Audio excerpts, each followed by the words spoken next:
Мы с большой любовью принимаем сегодня Крымско-татарский театр здесь у нас на сцене, и мне кажется, что оренбуржцы их очень полюбили. Что может быть еще лучше, когда певцы на сцене чувствуют, что их слышат, видят, любят, дарят цветы и аплодисменты.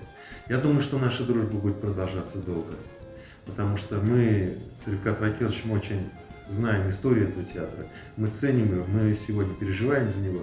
И, конечно, мы хотим, чтобы он как можно быстрее стал на ноги. Спектакль поразил нас. Это высочайшем художественном уровне. Я от всей души хочу поздравить Билала с замечательной работой. Этот театр заслуживает этой оценки. Я желаю удачи этому новому коллективу.